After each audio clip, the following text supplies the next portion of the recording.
নবী তাকায় দেখে ফাতেমা পানি গরম করতেছে, জয়তুন তেল গরম করে ঘরের মধ্যে ঢুকে আল্লাহ নবীকে নিজের উরাতের উপরে শোয়া দিয়া নবীর গায়ের জুব্বা খুলে যত জায়গায় তাইফবাসী পাথর মারছে প্রত্যেক জায়গার মধ্যে গরম পানির মধ্যে নরম কাপড় চুবড়ায় চুবড়ায় নবীর গোটা দেহ পরিষ্কার করে ফাতেমার নরম আঙ্গুলের মধ্যে জয়তুনের গরম তেল নিয়ে নবীর ক্ষতস্থানে যখন মালিশ করে দেয়, এক সময় নবী ঘুমায় গেছে।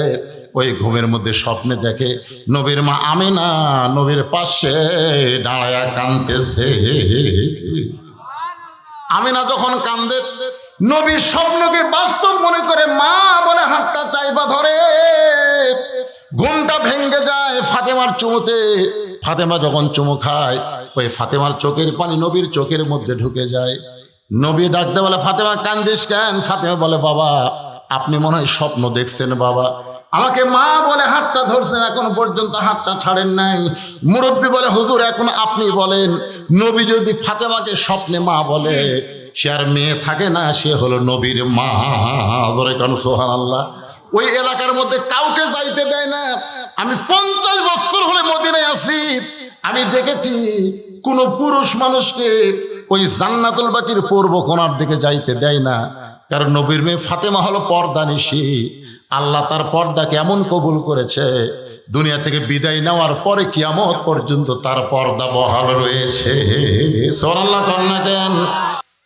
আল্লাহ রাসূল জোহরের নামাজ আদায় করে যখন বসলেন, এমন সময় নবীর উপর আল্লাহ তাআলা কোরআনে আয়াত নাজিল করলেন, ইয়া আইয়ুহান নাবিয়্যু হারজিল মুমিনিনা আলাল কিতাল। ওগো নবী শুধু মুসলমানদের নিয়ে জামাতবদ্ধভাবে নামাজ পড়লে হবে না, শুধু জামাতে নামাজ পড়লে হবে না, শুধু জিকির করলে হবে না, শুধু রোজা করলে হবে না, এই মুসলমানদেরকে আপনাকে স্ট্যান্ডিং সৈন্য হিসাবে গড়ে তুলতে হবে। সৈন্য হিসাবে হারজিল মুমিনিনা আলাল কিতাল, জিহাদের ময়দানের যুদ্ধের ময়দানে সৈন্য হিসাবে গড়ে তুলতে হবে। আপনারা কি আশ্চর্য হচ্ছেন? এটা কি আমার উপরে রাসূলের উপরে নাযিল করে নাই? এটা বর্তমান বাংলাদেশের ওয়াজ না তো, এটা আল্লাহ রাসূলের সময় আল্লাহ তাআলা জানাই দিলেন শুধু 5 ওয়াক্ত নামাজ জামাতে বললে হবে না, যারা জামাতবদ্ধ হয়ে নামাজ পড়তেছে তাদেরকে সৈন্য হিসেবে গড়ে তোলেন। কারণ আপনি মক্কা থেকে মদিনায় হিজরত করেছেন, মনে করেছেন মক্কার কাফেররা ভুলে গেছে। আপনি মনে করছেন যে আপনি মক্কা ছেড়ে দিয়ে মদিনা চলে আইছেন, মক্কার কাফেররা ভুলে গেছে। ভুলে যায় নাই, বরং আপনি যেখানে গেছেন ওরা সেখানে নজর রাখছে। আজকে পৃথিবীর কোন জায়গায় প্রকৃত মুসলমান আছে আপনারা বলেন তো? কাফেরদের নজর আছে না নাই? ভেজাল মুসলমান যেখানে আছে সেখানে কাফেরদের কোনো নজর নাই। বাংলাদেশ হলো ভেজাল মুসলমান। যেরকম কি মুসলমান? ভেজালের উপরে কোনো নজর নাই, নজর হচ্ছে আসলের উপরে। এখন গোটা পৃথিবীতে আসল মুসলমান দেশ কোনটা আলোচনা শুনলে বুঝতে পারবেন, বুঝলেন? আসলের উপরে নজর আছে, ভেজালের উপরে নাই। আমরা বাংলাদেশের মুসলমান, আসল মুসলমান কেমনে হব আজকে আলোচনার ভিতর দিয়ে আপনারা বুঝতে পারবেন। একটু মনোযোগ দিয়ে কথাগুলো শুনতে হবে ভাইজান। আল্লাহ রাসূল মেহরাবের মধ্যে ঢুকলেন। এই মেহরাবটা কি এটা বোঝানোর জন্য বলতেছি। আল্লাহ তাআলা আয়াত নাযিল করার পরে নবী বললেন আল্লাহ কি করব? বলে মক্কার কাফেররা যে কোনো সময় মদিনা আক্রমণ করতে পারে, আর মদিনা যখন আক্রমণ করবে তখন দোয়া দিয়া দরুদ দিয়া আপনি মদিনা রক্ষা করতে পারবেন না, কাফেরদের বিরুদ্ধে অস্ত্র ধরা লাগবে। দোয়া দিয়া দরুদ দিয়া বাংলাদেশ রক্ষা করা যাবে? কথা কর না কেন? যাবে। আল্লাহ বাংলাদেশে ভারত আগ্রাসী ভূমিকা চালাচ্ছে, যার কারণে বাংলাদেশের মেয়েরা নষ্ট হয়ে যাচ্ছে।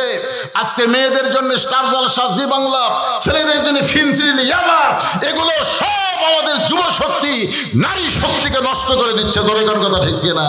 এই বলে যদি আমি দোয়া করি আর কান্দি, স্টার জলসা বন্ধ হবে? কথাক্ষণ বন্ধ হবে?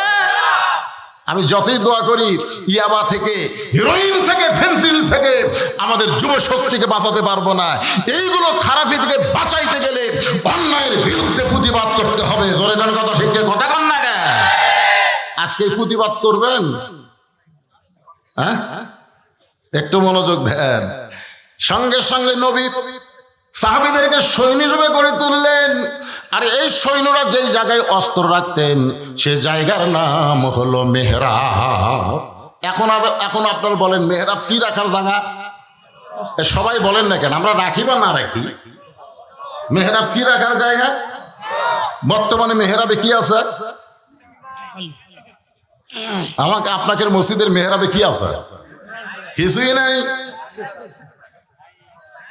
ইমাম সাহেব যুদ্ধের কথা বলবে, সুদের কথা কেবল কষে, বুঝলেন? মসজিদের কেশিয়ার আবার সুদ খায়। ইমাম কেবল সুদের বিরুদ্ধে কোরআনে আয়াত তেলাওয়াত করছে, আয়াত বুঝতে পারবে। এই শালারা কিন্তু আয়াত বোঝে না। আপনি আয়াত দিয়ে যা কান করেন ওরা কিছুই বুঝবে না। কিন্তু যখন আয়াতের বাংলা অর্থ কবার গেছে যে সুদের সবচাইতে বড় গুনাহ হচ্ছে আল্লাহর সঙ্গে যুদ্ধ করা, আর সবচাইতে নিম্ন গুনাহ হলো নিজের মায়ের সঙ্গে জিনা করা। আপনারা কিছুই মনে করলেন না। আর এই সুদের পাপের কথা বলতে গিয়ে রাসূল 3 বার মুখ ধরছেন। 3 বার এইভাবে রাসূল মুখ ধরে। সাহাবীরা বলে, হুজুর মুখ ধরেন কেন? বলে এতই শরম লাগতেছে, এই পাপের কথা কেমনে বলি। মানে সুদ খায় যারা, তাদের কি পাপ এইটা বলতে নবী শরম করতেছে। তো সাহাবীরা বললেন, হুজুর আপনি না বললে আমরা বুঝবো কেমনে? রাসূল বললেন, সুদের সবচেয়ে নিম্ন পাপ হলো নিজের মায়ের সাথে জিনা করা। আপনারা বলেন তো, বাংলাদেশে কোনো পাগল মাকে বিয়ে করবে আর সে মায়ের সঙ্গে জিনা করা?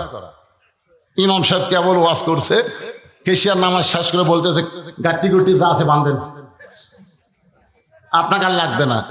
আমার অপরাধ কি? বলে আমি সুদ খাই আর আমার বিরুদ্ধে ওয়াজ করিস।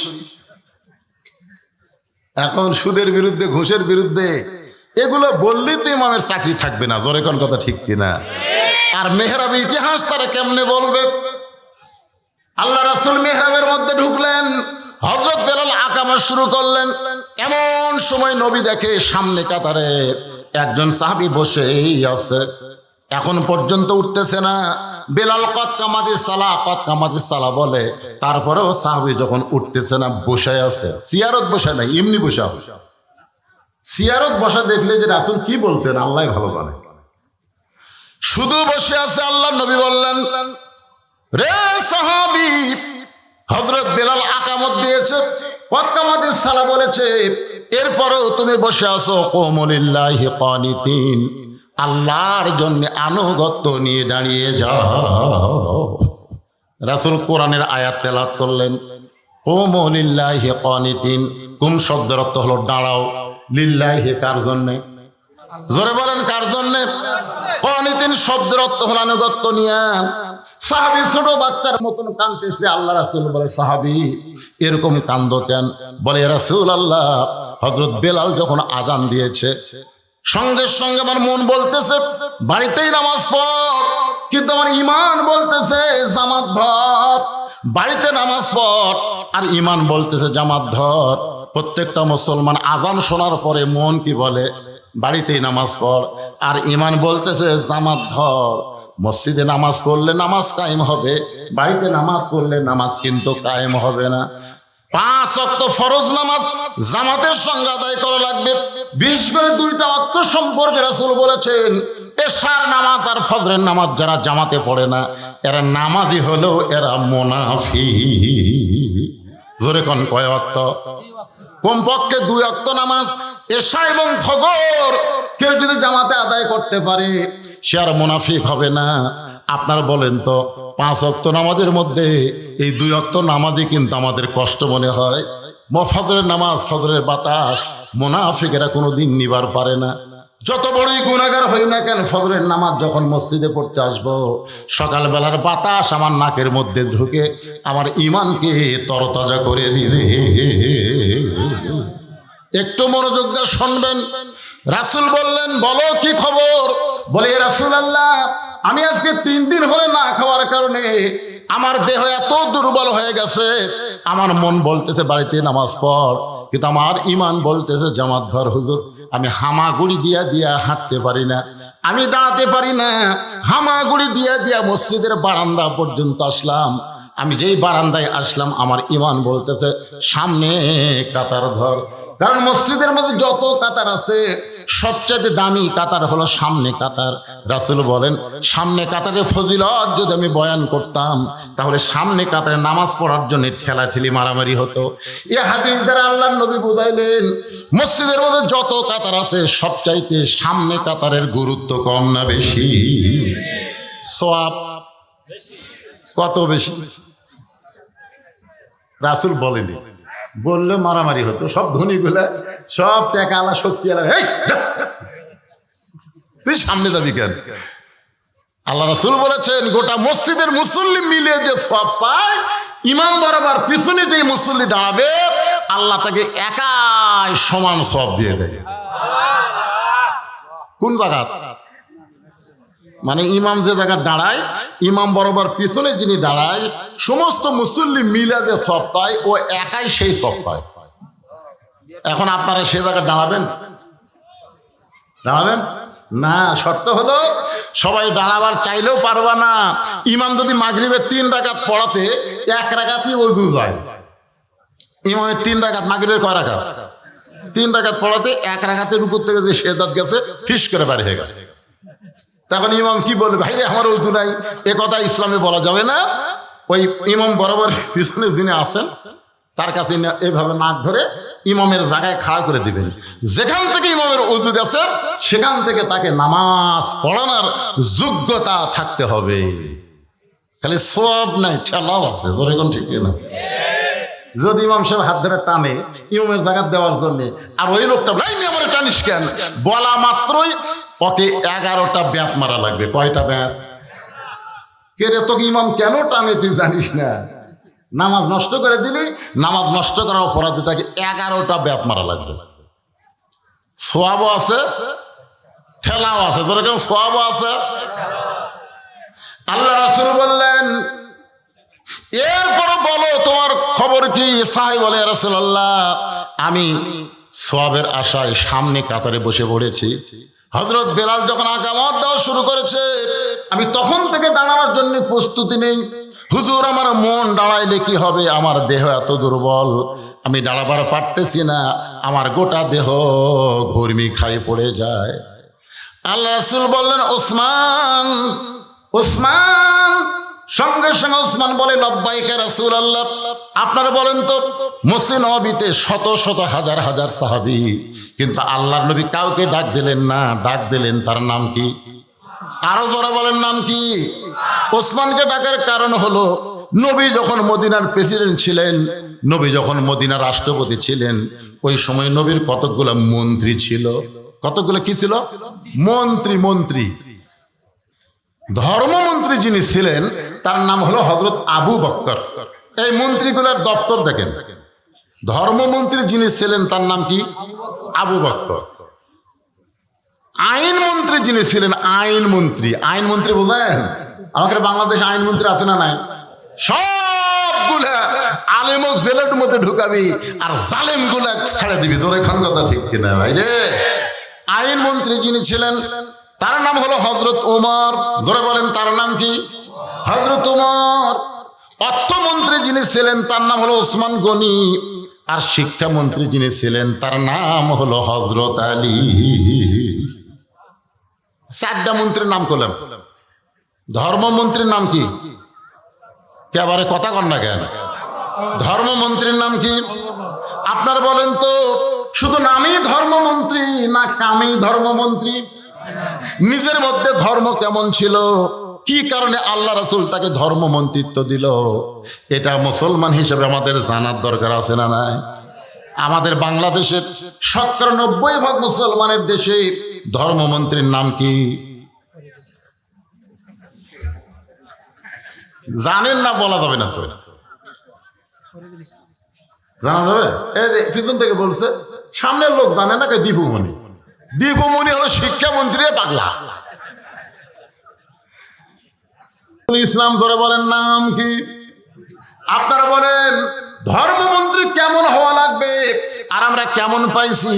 একটু মনোযোগ দিয়ে শোনেন। নবী মসজিদ নববীর মধ্যে বসে আছেন। মসজিদ নববীর মধ্যে নবী বসে আছেন। ইতিমধ্যে ফেরেশতা জিবরাইল সে নবীকে সালাম দেয়, আসসালামু আলাইকা ইয়া রাসূলুল্লাহ। আসসালামু আলাইকা। আল্লাহ নবী বললেন, জিবরাইল আমার সালাম তুমি দিলা।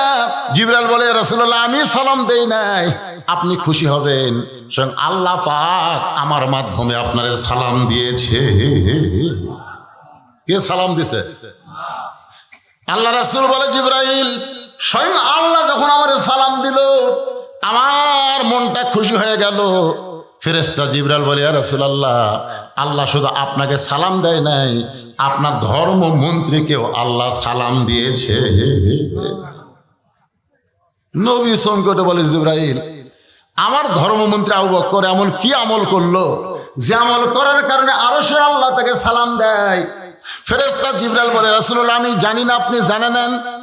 আল্লাহ কি জন্য আবু বকরকে সালাম দিল জানার জন্য গভীর রাত্রে সবাই যখন ঘুমায় আছে এমন সময় নবী চুপি চুপি আবু বকরের বাড়ির কাছে, আবু বকরের জানলার কাছে যেই মাত্র দাঁড়াইছে ঘরের ভিতর থেকে ছোট বাচ্চার মতন ফোফানো কান্না আসতেছে।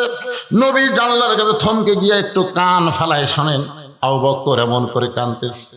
আল্লাহ বলে, নবী বলে, আল্লাহ যে মানুষটা দুনিয়াতে 1 নম্বর জান্নাতি সার্টিফিকেট পাইছে সেই মানুষটা গভীর রাতে এমন করে কান্দে। নবী কিছুই বললেন না, নবী মসজিদ নববীতে চলে গেলেন। ফজরের নামাজের পরে আল্লাহ রাসূল বলে, আবু বকর তুমি কি জানো তো আল্লাহ তোমাকে সালাম দিয়েছে? তুমি কি জানো আল্লাহ তোমাকে সালাম দিয়েছে? শোনার সঙ্গে আবু বকর পড়ে যায়। নবী বলে, আবু বকর তুমি এমন কি আমল করো যে আমল করার কারণে আরশে আল্লাহ তোমাকে সালাম দেয়? আবু বকর বলে, ইয়া রাসূলুল্লাহ আল্লাহ আমাকে সালাম দিয়েছে, আমার মতন অভাগা হতভাগ্যকে আরশের আল্লাহ সালাম দিয়েছে। নবী বলেন, আবু বকর আল্লাহ সালাম দিয়েছে শুনে খুশি হবে, কান্দো কেন? আবু বকর বলে, ইয়া রাসূলুল্লাহ আমার মধ্যে এমন কোনো যোগ্যতা নাই যে আল্লাহ পাক আমারে সালাম দিবে। রাসূল বলে, আবু বকর তোমার যোগ্যতা আমি জানি, সবাই যখন ঘুমায় তুমি তখন কান্দো, কারণ কি? আবু বকর বলে, রাসূলুল্লাহ আমার কান্দার কারণ হলো হাসরের ময়দানে আল্লাহ যদি বলে আজকে সবাই জান্নাতে যাবে, শুধু একজন ব্যক্তি জাহান্নামে যাবে, আমার এত ভয় ওই একজন ব্যক্তি যদি আবু বকর হয়। রাসূল আবু বকর দুনিয়ার সবাইকে আল্লাহ জান্নাত দিবে, একজনকে জাহান্নাম দিবে, আর সেই মানুষটা তুমি হবে। এই ভয় করে কান্দার কারণে ইন্না আকরামাকুম ইনদাল্লাহি আতকাকুম আল্লাহ পাক তোমারে সালাম দিয়েছে। দেখছেন, সেই মানুষটা হলো ধর্মমন্ত্রী। আইন মন্ত্রীর নাম কি? আইন মন্ত্রীর নাম কি? হযরত ওমর। কেমন আইন? বাংলাদেশের মতন 96টা দেশের খলিফা, আমাদের বাংলাদেশের প্রধানমন্ত্রী একটা দেশ, আর এই দেশের মতন 96টা দেশের খলিফা হচ্ছেন হযরত ওমর। সুবহানাল্লাহ। জুমার দিনে মসজিদে খুতবা দিচ্ছেন, সাহাবীরা পাগলের মতন ওমর ফারুকের খুতবা শুনতেছেন। মাঝখান থেকে এক মুসল্লি দাঁড়িয়ে বলতেছে, আমির আল মুমিনিন আপনার খুতবা আমরা শুনবো না। সবাই কিন্তু শুনতেছে, কিন্তু ওই সাহাবী দাঁড়িয়ে বলতেছে আপনার খুতবা শুনবো না। ওমর ফারুক খুতবা ব্রেক করে দিলেন। অর্ধ পৃথিবীর খলিফা বলতে পারেন তুই শুনবি না, তুই বের হয়ে যা, জোরে কোন কথা ঠিক কিনা? কিন্তু তিনি খুতবা ব্রেক করে দিলেন। তিনি তাকে প্রশ্ন করলেন, ভাই আমার খুতবা বক্তব্য না শোনার কারণ কি?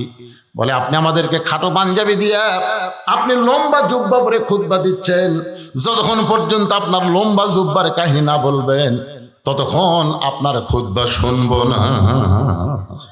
ওমরের চোখ দিয়ে দর দর করে পানি পড়তেছে। সমস্ত সাহাবীরা পাগলের মতন ওমরের দিকে তাকায় আছে। ওমর কোনো কথা বলতেছে না। এমন সময় 6 লক্ষ হাদিসের হাফেজ তার সন্তান আব্দুল্লাহ ইবনে ওমর বাবার পাশে দাঁড়িয়ে গেলেন। নবীর সাহাবীরা রে, তোমরা খাটো পাঞ্জাবি হলেও তো নতুন পোশাক পরে নামাজ পড়তে আইছো, আমার পরের দিকে তাকায় দেখো, আমার পরে নতুন কোনো কাপড় নাই। ওসমান গনি বলে, আব্দুল্লাহ আজকে জুমার দিনে সবাই নতুন কাপড় পরছে, তুমি কেন পুরাতন কাপড় পরাইছো? আব্দুল্লাহ বলতেছে, আমি যদি নতুন কাপড় পরতাম তাহলে আমার বাবার লম্বা জুব্বা হইতো না। দুনিয়ার সবাই যখন ঘুমায় গেছে এমন সময় আমার বাবা চুপি চুপি আমার ঘরের দরজায়, দুনিয়ার সবাই ঘুমাইছে, কেউ চেতন নাই, এমন সময় আব্দুল্লাহ ইবনে ওমর বলতেছে, আমার বাবা আমার ঘরের দরজায় আমাকে আব্দুল্লাহ আব্দুল্লাহ বলে ডাকতেছে। আমি দরজা খুলে দেখি বাবার হাতে একটা পাঞ্জাবি। আমি খুশি হয়ে বললাম, বাবা বাইতুল মাল থেকে আমার একটা পাঞ্জাবি দিছে, আর একটা গভীর রাত্রে আপনি দিবার আইছেন। খলিফার বেটা হওয়ার কারণে আমার দুইটা পাঞ্জাবি হবে। জোরে কোন কয়টা? মেম্বরের বেটা, চেয়ারম্যানের বেটা, বাংলাদেশের মতন ৯৬টা দেশের খলিফার সন্তান বলতেছে, খলিফার ছেলে হওয়ার কারণে আমার দুইটা জামা হবে, একটা বাইতুল মাল থেকে দিছে, আর একটা গভীর রাত্রে আপনি দিবার আইছেন। সঙ্গে সঙ্গে ওমর ফারুক কোরআনের আয়াত তেলাওয়াত করলেন। আইন মন্ত্রীর মুখে তেলাওয়াত শোনেন, ইন্নাল্লাহা ইয়ামুরুকুম আন তুআদ্দুল আমানাতি ইলা আহলিহা ওয়া ইযা হাকামতুম বাইনান নাস আন তাহকুম বিল আদল। আব্দুল্লাহ রে, আমি তোর একটা পাঞ্জাবি দিবার আইছি, এইটা তুই কেমনে বুঝলি বাবা? এই পাঞ্জাবি আমার ভাগ্যে পড়েছে, এইটা এত ছোট, এইটা পরে যদি খুতবা দিবার চাই তাহলে আমার পায়ের হেঁটু পর্যন্ত ঢাকবে না। তোর পাঞ্জাবিটা আমাকে একটু দান করে দে। তোর পাঞ্জাবি আমার পাঞ্জাবি একত্র করে আমি একটু লম্বা জুব্বা বানাবার চাই। আব্দুল্লাহ বলে, নবীর সাহাবীরা রে, আমার নতুন কাপড়টা বাবাকে দান করে দিলাম। আমার কাপড় বাবার কাপড় একত্র করে লম্বা জুব্বা পরে বাবা খুতবা দেয়। এখন বলো, আমার বাবার খুতবা শোনা যায় কি না যায়? হাজার হাজার সাহাবীরা কান্দে। আল্লাহর আইন দিয়ে যখন রাষ্ট্র চলবে, আইন মন্ত্রী যখন কোরআন দিয়া দেশ চালাবে, সেই আইন মন্ত্রী যখন খলিফা ওমর হয়ে যাবে, পৃথিবীর মানুষ ন্যায় পরায়ণ শাসন পাবে। আইন মন্ত্রী একটু হিসাব দিলাম, তারপর অর্থমন্ত্রী ওসমান গনি। অর্থমন্ত্রীর নাম কি? এই সরকার নাম কি? নবী কিন্তু কাউকে ডাক দেয় নাই। নবী বলেছেন, ওসমান তোমার ভাই আজকে 3 দিন হলে না খেয়ে আছে, আর এই না খেয়ে থাকার কারণে সে এত দুর্বল হয়ে গেছে, সে মসজিদের সামনে কাতারাইছে কিন্তু দাঁড়াবার পারতেছে না। দাঁড়াবার গেলেই তার মাথা চক্র দিচ্ছে। এত সম্পদ আল্লাহ তোমাকে দান করেছে, সুবহানাল্লাহ কোন? নবী কিন্তু বলে নাই এত সম্পদের মালিক তুমি হইছো, এত সম্পদের মালিক, এ কথা কিন্তু নবী বলে নাই। নবী বলেছেন এত সম্পদ আল্লাহ তোমাকে দান করেছে। এ কথার দ্বারা বোঝা গেল সম্পদের মালিককে। জোরে এখন কিন্তু আমরা পকেটে যখন থাকে, আমার কোনো টেনশন নেই ভাইরে, আমার কোনো টেনশন নেই। কোনদিন কি মনে করছেন যে সব কিছুর মালিক আল্লাহ? আল্লাহ আমাকে আমানত স্বরূপ দান করেছে। তোর এখন কথা ঠিক কিনা? পরের জায়গা পরের জমি ঘর বানায় আমি রই, আমি কিন্তু জমির মালিক নই। জমিদারের ইচ্ছা মতন দেই না জমিন চাষ। জমিদার বলেছেন তোর পকেটে টাকা থাকবে, আর আমার ঘরের জন্য বক্তা চাইছে তোর পকেটে 500 টাকার লোট আছে, 100 টাকার লোট আছে, আর তুই সিনা 10 টাকা দিছিস। দেননি চাদরের মধ্যে না দেনি। আমার এলাকায় 2 দল আছে, এক দল 8 রাকাত, এক দল 20 রাকাত। একজনকে ধরে বলতে, ভাই তুই কয় রাকাত রে? নামাজই পড়ি না। আপনার বলেন তো নামাজ পড়ে না, অল্প কোনো ফতুয়া আছে? ওই 8ও তো নাই, 20ও তো নাই। তো যখন আপনাকে রুমাল গেল চাদর গেল, আমি তোমার বললাম মহব্বতের টাকাটা দিয়ে দিবেন, আপনারা দেনি, তাহলে আর কোনো ফতুয়া আছে? কি বুঝতেছেন? আল্লাহ নবী বললেন, ওসমান আল্লাহ তোমাকে এত সম্পদ দান করেছে, তাহলে সম্পদের মালিক কে? এ সবাই দেন বা না দেন, সত্যি কথাটা বলবেন না। সম্পদের মালিক কে? আর জোরে জোরসে বলুন, জোর হলো না? আরো জোরে, লিল্লাহি তাকবীর। এই বিশ্বাসটা খালি করেন যে সম্পদের মালিক আল্লাহ, আমাদেরকে আমানত স্বরূপ দিয়েছে। 2.5 টাকা বেশি থাকলে গরিবদের দেওয়া লাগবে। জোরে কোন কথা ঠিক কিনা? ওসমান গনিকে রাসূল বললেন, আল্লাহ তোমাকে এত সম্পদ দান করেছে, সেখান থেকে তোমার ভাইকে তুমি কিছু দিয়া দাও। তোমার ভাইরে যদি দিয়া দাও, তোমার ভাইরে আর না খেয়ে থাকা লাগবে না। ওসমান গনি বলে, রাসূলুল্লাহ আমার ভাই 3 দিন হলে না খেয়ে আছে, এইটা যদি আমি আগে জানতাম তাহলে আমি নিজে না খাইয়া আমার অসহায় গরিব ভাইয়ের কাছে আমি খাবার পৌঁছাইয়া দিতাম। সুবহানাল্লাহ বলেন না? আপনারা বলেন তো, ওসমান গনির কথার সাথে কি আমলের মিল আছে? মিল নাই কথার সাথে, যে আমার ভাই 3 দিন হলে না খেয়ে আছে, এইটা যদি আমি আগে জানতাম তাহলে আমি নিজে না খাইয়া আমার ভাইয়ের বাড়িতে খাবার পৌঁছায় দিতাম। আপনার বলেন তো অর্থমন্ত্রীর কথার সাথে কাজের মিল আছে না নাই? তার জীবনে পড়ে দেখেন, আমি যখন 11 সালে প্রথম মদিনায় যাই, প্রথম 11 সালে, আমার তো মনের খালি আশা যে রাসূলের রওজা জিয়ারত করব। জিয়ারত করার পরে মোয়াল্লিম বলতে, হুজুর আর একটা জায়গা আছে, যে জায়গার মধ্যে 10,000 সাহাবী ঘুম পাড়তেছে। কয় হাজার? কম পক্ষে 10,000 সাহাবী ঘুম পাড়তেছে। সেই জায়গার নাম হলো জান্নাতুল বাকি। জান্নাতুল বাকি দিকে 11 সালে আমি একটা বিপদে পড়ছিলাম। বিপদটা হলো কি, আমি জিয়ারত করতে করতে হালিমাতুস সাদিয়া নবীর দুধমার কবর জিয়ারত করে কেবল একটু উত্তর দিকে যাওয়ার চাইছি, বুঝলেন? আমার সাথে আরো 5-7 জন আছে। ইতিমধ্যেই ওই জান্নাতুল বাকির মধ্যে কিন্তু পুলিশ থাকে, গোরস্থানের মধ্যে পুলিশ। আর আমাকে বাংলাদেশে যতই ধরাধরি হোক, গোরস্থানে পুলিশ যায় না। ধরে কোন কথা ঠিক কিনা? যায়। আমার এলাকার এক ভোটের আগে 7ই জানুয়ারিতে ভোট হলো, এই ভোটের আগে লুকা লুকা একটা খেলা হলো।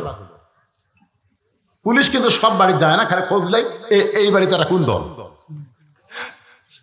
এত বাড়িতে খুঁজলে লোকটা কখন যে ধরা পড়বি এই ভয়ে ওই কবরস্থানে যায় একটা কবর খুঁড়িছে। কবর খুঁড়ে নিচে খেয়ার দিয়ে তারপর কম্বল পড়ে ওই তারপর ল্যাব গাওয়াতে ঘুম পাড়ে। মাঝে মধ্যে বউ মোবাইল করে বলে, গো খবর কি? নিরাপদ জায়গায় আছে, কোনো টেনশন করিস। সবচাইতে নিরাপদের জায়গা হলো গোরস্থান। খবরদার আপনি যেন আসেন না, এ পর্যন্ত 3 বার পুলিশ আইছে।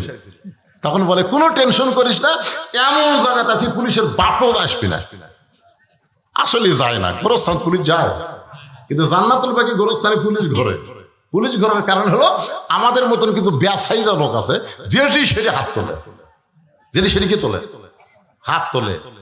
এই জন্য পুলিশ এসে বলে, মান্নু হারাম, এক জায়গায় হাত তুলতে হবে, সেইটা হলো আল্লাহর কাছে। জোরে কোন কথা ঠিক কিনা? আমরা বাবা তোমার দরবারেতে কেউ ফিরে না খালি হাতে, কি আছে না নাই? আল্লাহর ধন নবীর দিয়া, আল্লাহ আছে গায়েব হইয়া, নবীর ধন খাজা নিয়া শুয়া আছে আজমিরে, কেউ ফিরে না খালি হাতে, খাজারে তোর দরবারেতে। আপনার বলেন তো তাওহীদ না শিরক? সবাইকে বলা লাগবে তাওহীদ না শিরক? একমাত্র চাইতে হবে কার কাছে? আস্তাইনু বিসসবরি ওয়াসসালাহ। এইটা নিয়ে আপনাদের সামনে আলোচনা করতেছে, একটু মনোযোগ দেন। যেই মাত্র উত্তর দিকে যাওয়ার চাইলাম, কতগুলো পুলিশ দৌড়ে এসে আমাদের সামনে দাঁড়িয়ে বলল, মামনু মামনু। মামনু মানে না জায়েজ, কুল্লু হারাম, মানে এখন থেকে যাওয়া প্রত্যেক ধাপে ধাপে হারাম। আপনি কন সৌদি মদিনাত পুলিশ ঘুষ খাবি? যদি 10 টাকা বের করে দিই, যাই ভাই, ওইদিকে মন টানতেছে রে। না, আমরা চলে আসলাম। আসার পরে জোহরের নামাজ পড়ে মসজিদ নববীতে আমি একটু ঘুরতেছি, হঠাৎ এক সময় একটা জমজমের হাউজের কাছে আমি বসে পড়লাম। যখনই তৃষ্ণা লাগে জমজমের পানি খাই আর খুরমা খেজুর খাই। এমন সময় দেখি একজন ব্যক্তি, এখানে বুড়া থোড়া ভাঙ্গাচুরা মানুষ, মসজিদ নববীর মধ্যে ঢুকলো। আমরা যেখানে জুতা রাখি ওই তাকের মধ্যে এরকম পাগড়ি ঢুকাই দিয়ে সে পাগড়ি ধুলে দেয় চেয়ারের মধ্যে মশে। আমি বললাম পাগল নাকি? হাদিস সাহেবরা যেখানে জুতা রাখে সেই জুতার জায়গা মুছে নিজের চেহারায় মালিশ করে। মুরব্বী যখন আমার কাছে আসলো, আমি মনে করলাম মদিনার কোনো মুরব্বী হবে। আমি বললাম, এজলেসিয়া শায়েক, আল্লাহর বিদ্যবান্দা, আপনি একটু বসেন। আমার দিকে মুচকি মুচকি হাসিতে বলে, আপনি যতই আরবি বলেন আপনি বাংলাদেশি। আমি চমকে বললাম, কেমনে বুঝলেন? বলে আপনার চেহারা দেখে। বলে আমি আপনার চেহারা দেখে মনে করলাম আপনি মাদানি। বলে আমি মদিনায় 80 বছর 50 বছর হলে আসি, আমার বয়স হলো 80 বছর, আমি 50 বছর হলো মদিনায় আসি। এই থাকতে থাকতে আমার চেহারা মদিনার মতন হয়ে গেছে। আমি তখন বললাম, মুরব্বী, তাহলে আপনি 50 বছর মদিনায় আছেন, আপনি কি বাংলাদেশে যাবেন না? বলে বাংলাদেশে যাব না বলেই তো নিয়ত করে মদিনার মেয়রের কাছে আমি একটা দরখাস্ত লিখেছি। আমি মদিনার মেয়রের কাছে দরখাস্ত লিখেছি, আমি মারা গেলে আমার কবরটা যেন জান্নাতুল বাকির মধ্যে হয়, যেই গোরস্থানে 10,000 সাহাবী ঘুম পাড়তেছে, তাদের মাঝখানে আমার কবর যেন হয়। মদিনার মেয়র আমার দরখাস্ত গ্রহণ করেছে, আমি মরে যাওয়ার সঙ্গে সঙ্গে জান্নাতুল বাকির মধ্যে আমাকে দাফন করা হবে। আল্লাহ রাসূল বলেন, জান্নাতুল বাকির সঙ্গে জান্নাতুল ফেরদাউসের একটা সম্পর্ক রয়েছে। আমি যদি এখন বাড়ি যাই, আর বাড়ি যাওয়ার পরে যদি আমার মৃত্যু হয়, আমাকে কিন্তু বাংলাদেশ থেকে আর মদিনাত পাঠাবে না। তাহলে বাংলাদেশে মরে গেলে আমি মদিনাতে আসতে পারবো না। এ কারণে আমি আর বাংলাদেশে যাই নাই। বলে আত্মীয় স্বজনের খবর কি? বলে যাদের মন চায় তারা মদিনায় এসে আমার সঙ্গে দেখা করে, আমি মদিনা থেকে বের হই না। আমি বললাম মক্কায় গেল, মক্কা তো আমি যাই না। যদি মক্কায় গিয়ে মারা যায়, আমার কবর হবে জান্নাতুল মাওয়ার মধ্যে, আমার কবর মদিনার জান্নাতুল বাকির মধ্যে হবে না। এই 50টা বছর হলো আমি শুধু মদিনায় থাকি আর মসজিদ নববীর খেদমত করি। আমি বললাম মুরব্বী, আমি আপনার কাছে জানতে চাই, ওই জান্নাতুল বাকির পূর্ব কোণায় যখনই রওনা দিলাম, মান্নু মান্নু বলে পুলিশ আমাদের খেদায় দেয়, ওই দিকে আমাদের যাইতে দিল না। আরো তো বহু কবর ওই এলাকার মধ্যে আছে, কিন্তু আমাদের যাইতে না দেওয়ার কারণ কি? মুরব্বী মুসকি মুসকি হাসার বলে, আপনি জানেন না, ওই জান্নাতুল বাকির পূর্ব কোণায় ঘুমায় আছে আল্লাহর নবীর মা ফাতেমা। আমাকে বল, আপনি কি জানেন না ওই জান্নাতুল বাকির পূর্ব কোণায় ঘুমায় আছে নবীর মা ফাতেমা? আমি তখন বললাম, মুরব্বী, আমি নবীর দুধ মা হালিমাতুস সাদিয়ার কবর জিয়ারত করেছি। যারাই হজ করতে যান, দুধ মা হালিমাতুস সাদিয়ার কবর জিয়ারত করতে পারবেন। কিন্তু আপনি যাকে মা বলতেছেন সে তো নবীর মেয়ে, সে হলো নবীর মেয়ে ফাতেমা, আর সেই মেয়েকে আপনি মা বলতেছেন। ওই মুরব্বী আমারে বলে, আপনারা কি কিতাব পড়েন না? চলেন নববীর উপর তলায় চলেন। আমাকে সহ আমার সঙ্গে আরো কয়েকজন হাজী সাহেব ছিল, তাদেরকে মসজিদ নববীর উপর তলায় নিয়ে গেল।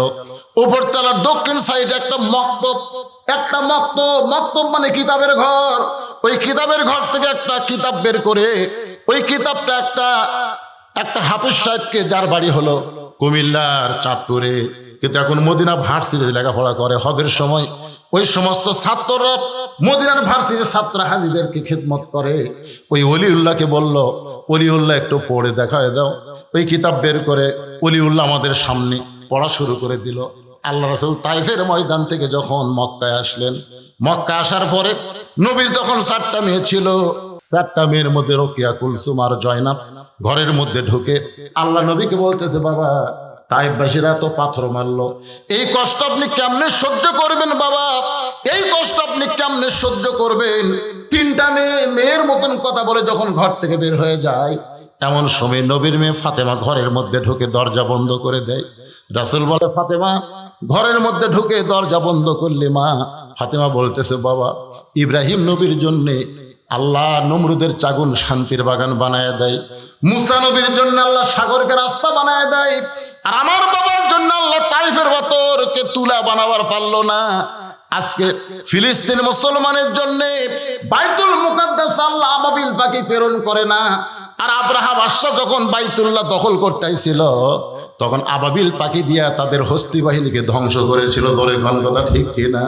আপনারা বলেন তো, মসজিদে হারাম আল্লাহর ঘর, বাইতুল মুকাদ্দাস আল্লাহর ঘর, তাহলে মসজিদে হারাম কাবা ঘর ধ্বংস করতে আসলে তাকে যদি আল্লাহ পাখি দিয়া ধ্বংস করে দেয়, আজকে বাইতুল মুকাদ্দাসে 32,000 মুসলমানকে ইহুদি শয়তানরা হত্যা করলো।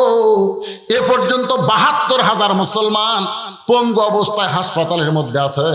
এদের মধ্যে 20,000 শিশু বাচ্চাকে ওই পাপিষ্ঠরা হত্যা করেছে। একটু খেয়াল করেন। তাহলে ইব্রাহিম নবীর জন্য আল্লাহ নমরুদের আগুনের চুলা শান্তির বাগান বানায় দেয়, মুসা নবীর জন্য আল্লাহ সাগরকে রাস্তা বানায় দেয়, আর আমাদের নবীর জন্য তাইফের পাথর আল্লাহ তুলা বানায় না। নবীর গোটা দেহ দরদর করে রক্ত পড়ে। ফাতেমা বলতেছে, বাবা, আপনি বড় না ইব্রাহিম বড় না মুসা বড়? সঙ্গে সঙ্গে নবী বলেন, ফাতেমা, তুমি কি আল্লাহর কোরআন পড়ো? আল্লাহ কোরআনে বলেছেন, ওরা ফায়না লাকা যিকরাক, আল্লাহর পরে সবচাইতে যিনি দামি তিনি হলেন আমাদের নবী। আপনাদের কি মনে হয়, ইব্রাহিম বড়, মুসা বড়? তাহলে ইব্রাহিমের জন্য নমরুদের আগুন শান্তির বাগান হয়, মুসা নবীর জন্য আল্লাহ সাগর রাস্তা বানায় দেয়, আর আমার নবীকে তায়েফবাসীরা পাথর মারে, ওই পাথর গায়ে লেগে রক্ত ঝরঝর করে পড়ে। কারণ কি? হ্যাঁ, কারণ হলো আমাদের নবী সবসময় দোয়া করতেন, আল্লাহ আমার কারণে, আমার উম্মতকে কষ্ট দেওয়ার কারণে তুমি গোটা জাতিকে ধ্বংস করো না, বরং তাদেরকে হেদায়েত দেওয়ার দোয়া কামনা করতেছি। জোরে কোন সুবহানাল্লাহ। আল্লাহ পারে না ইহুদিকে ধ্বংস করতে? জোরে কোন পারে কে? কথা কোন পারে কি পারে না? আল্লাহর নবী দোয়া করেছেন তায়েফবাসীর জন্য, নবীর দোয়া কিয়ামত পর্যন্ত আল্লাহ কবুল করে। আল্লাহ ঘোষণা করেছেন, ওমা আরসালনাকা ইল্লা রাহমাতাল লিল আলামিন।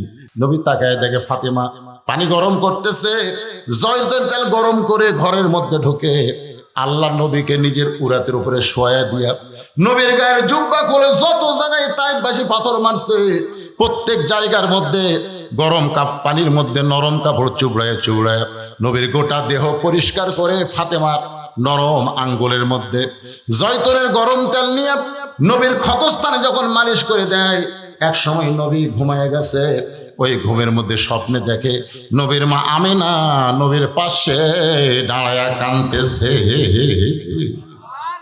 আমিনা যখন কান্দে, নবীর স্বপ্নকে বাস্তব মনে করে মা বলে হাতটা চাইবা ধরে, ঘুমটা ভেঙে যায় ফাতেমার চুমুতে। ফাতেমা যখন চুমু খায়, ওই ফাতেমার চোখের পানি নবীর চোখের মধ্যে ঢুকে যায়। নবী ডাকতে বলে, ফাতেমা কান্দিস কেন? ফাতেমা বলে, বাবা আপনি মনে হয় স্বপ্ন দেখছেন, বাবা আমাকে মা বলে হাতটা ধরছেন, এখন পর্যন্ত হাতটা ছাড়েন নাই। মুরব্বী বলে, হুজুর এখন আপনি বলেন, নবী যদি ফাতেমাকে স্বপ্নে মা বলে, সে আর মেয়ে থাকে না, সে হলো নবীর মা। ধরে কেন সুবহানাল্লাহ। ওই এলাকার মধ্যে কাউকে যাইতে দেয় না। আমি 50 বছর হলে মদিনায় আছি, আমি দেখেছি কোন পুরুষ মানুষকে ওই জান্নাতুল বাকির পূর্ব কোণার দিকে যাইতে দেয় না, কারণ নবীর মেয়ে ফাতেমা হলো পর্দানিশী। আল্লাহ তার পর্দাকে এমন কবুল করেছে, দুনিয়া থেকে বিদায় নেওয়ার পরে কিয়ামত পর্যন্ত তার পর্দা বহাল রয়েছে। সুবহানাল্লাহ কন্যা কেন? আমি যেইটা আপনাদের বুঝাইতে চাই, ওই জান্নাতুল বাকিতে ঢুকতেই যে কবরটা পড়ে, এখানে হাজী সাহেব আছে, সবাই দেখতে পায় জান্নাতুল বাকি ঢুকতেই সামনে যে কবর পড়ে, ওই কবরটাই হলো ওসমান গনির কবর। আপনার বলেন তো, ওসমান গনিকে কিভাবে হত্যা করা হলো আপনারা জানেন? কথা কর না, জানা লাগবে ভাইরে। 4 জন খলিফার মধ্যে শুধু একজন, শুধু কয়জন? একজন স্বাভাবিকভাবে দুনিয়া থেকে বিদায় নিয়েছে, তার নাম হলো আবু বকর। তার নাম কি? উমর ফারুককে কিন্তু নামাজ পড়া অবস্থায় পিছন দিক থেকে মারছে। উমর ফারুক এক সময় দেখলো যে তার নামাজ শেষ করার মতন শারীরিক শক্তি নাই, তখন তার পিছনে যে সাহাবী ছিল তাকে টান দিয়ে দাঁড় করায় দিয়ে তিনি ওখানে কাতে পড়ে গেলেন। নামাজ শেষ করার পরে দেখলেন তার দেহ থেকে সব রক্ত ঝরে যাচ্ছে। তাকে কে মারছে ওটাও জানার পরেও তিনি নাম বলেন নাই, কারণ তিনি হত্যা হওয়ার আগেই যদি জনগণ তাকে হত্যা করে, এই কারণে উমর ফারুক তার নাম বলেন নাই। আপনার বলেন তো, ওসমান গনিকে কি করা হয়েছে? কথা কয় না, হত্যা করা হয়েছে। হত আলী হত্যা করা হয়েছে। এখন বলেন, একজন স্বাভাবিক চলে গেলেন আবু বকর, আর 3 জন খলিফাকে কারা হত্যা করলো? কে হত্যা করছে? কাফেরেরা। আজকে কোরআনের মাহফিল বন্ধ করে কারা? হিন্দুরা, খ্রিস্টানেরা না মুসলমানেরাই? কথা কন না কেন?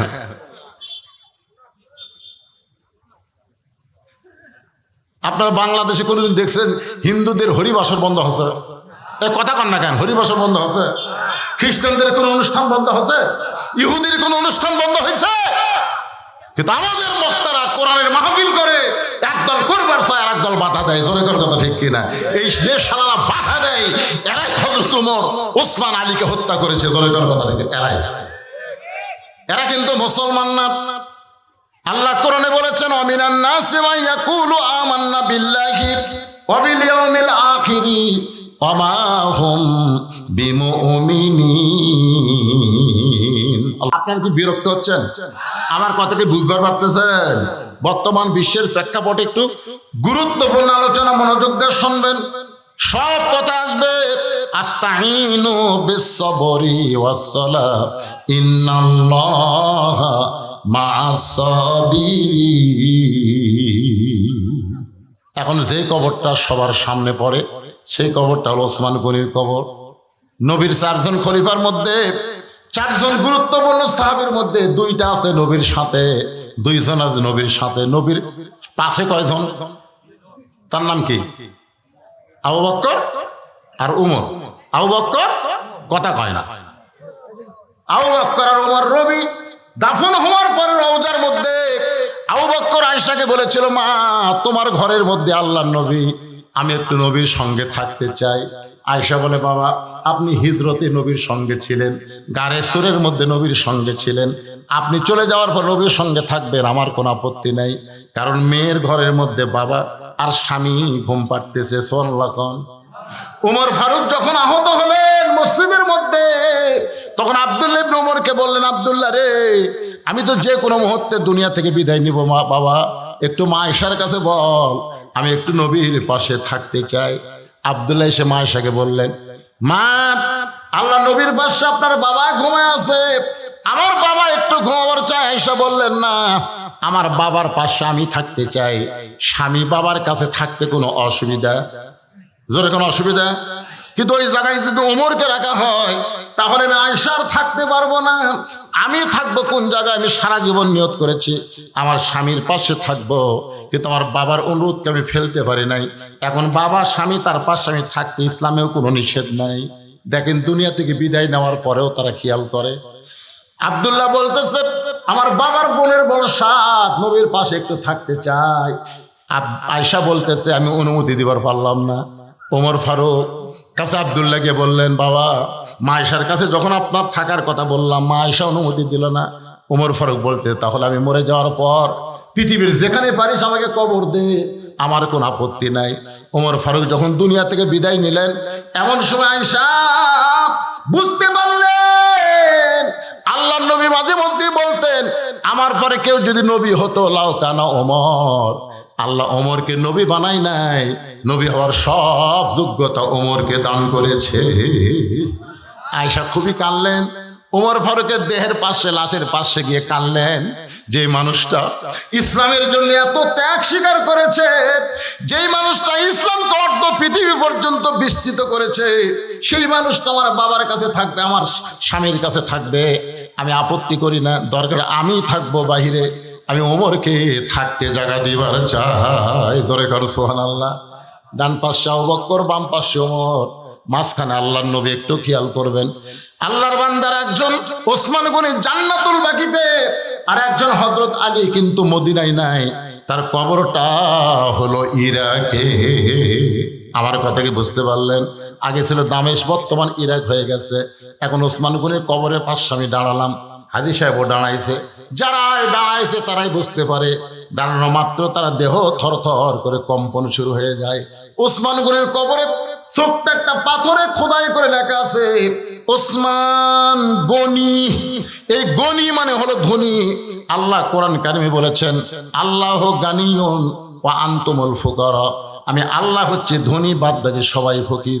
রাসূল বলেছেন, ইল্লা ওসমানু গানিয়ুন, দুনিয়াতে একজন ধনী আছে, তার নাম হলো ওসমান।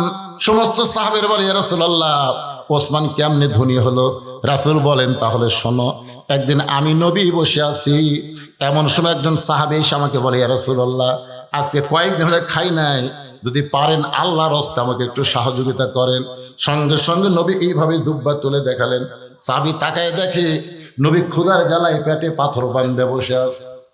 সাহাবী যখন যাবার চাই, আল্লাহ রাসূল বললেন, আম্মা সাইলা ফালা তানহার, রে সাহাবী তুমি আমার কাছে সাইল করলা, তুমি কোথায় যাবা? বলে, হুজুর আমি ক্ষুধার্ত হয়েছি, কিন্তু আপনার মতন এত ক্ষুধা নাই।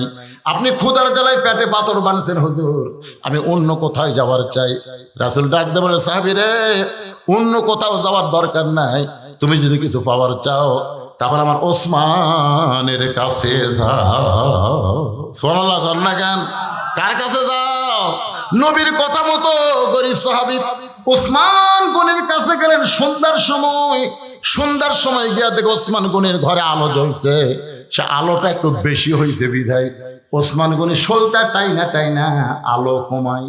গরিব মনে মনে কয় আমার বাড়িতে আলো জ্বলে এর চাইতে বেশি, আমি কোনদিন সলতা টাইনা আলো কমাই না, এত কৃপণের কৃপণ, সে আমারে কি দান করবে? নবীর কাছে গিয়ে বলে রাসূলুল্লাহ আপনি দিবার পারেন না তো কি হচ্ছে, এমন একটা কৃপণের কাছে আমারে কেন পাঠালেন?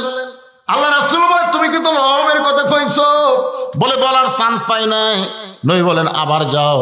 পরদিন সকালবেলায় আবার ওসমান গনি দরবারে গিয়ে দেখে ওসমান গনি সারা ঘুম পড়ার কারণে মাথার নিচে যে বালুস ছিল ওই বালুস ফাটা তুলা ঘরের মাথায় পড়ে গেছে। বাজান ওসমান গনি ওই তুলা খোটায় খোটায় বালিশের খোলের মধ্যে ঢুকাই। গরিব মনে মনে কয় এর চাইতে বেশি তুলা যদি আমার ঘরে পড়তো আমি সামটা দিয়ে ঝাড় দিয়ে তুলা ঝাড়াইতাম, কিন্তু এই বেটা এমন কৃপণের কৃপণ, সামান্য তুলা বালিশের খোলের মধ্যে ঢুকাই। নবীর কাছে গিয়ে বলে রাসূলুল্লাহ আপনি দিবার পারবেন না, ঠিক আছে, এমন কৃপণের কাছে আমার কেন পাঠাইছেন? রাসূল বলে তুমি কি তোর অভাবের কথা কইছো? বলে এমন পরিবেশ দেখলাম বলার সাহস পাইলাম না। আল্লাহ রাসূল বলেন আবার যাও।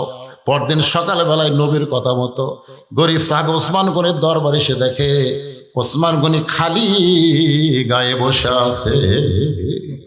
খালি গায়ে বসে থাকা দেখে গরিব একটু থমকে দাঁড়ালেন, খালি গায়ে কেন?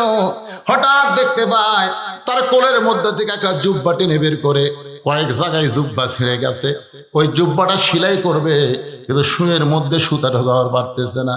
ওসমান গনি শুয়ের মধ্যে সুতা ঢোকাবার চায়, কিন্তু এই দিক দিয়ে পার হয়ে যায়, স্যাদের মধ্যে সুতা ঢোকে না। ওসমান গনি এই কষ্ট দেখে গরিব বলতে ওসমান ভাই আপনার শুয়ের মধ্যে একটু সুতা ঢুকাই দিলে কেমন হয়? ওসমান সালাম দে বলে ভাইজান তাহলে তোমার বড় উপকার হয়। গরিব শুয়ে হাতে নিয়ে যেই মাত্র সুতা ঢুকাইছে ওসমান গনি খপ করে ধরে বলছে যে ভাই আল্লাহ তোমাকে ধনী বানায়া দিছে। সুবহানাল্লাহ না কেন?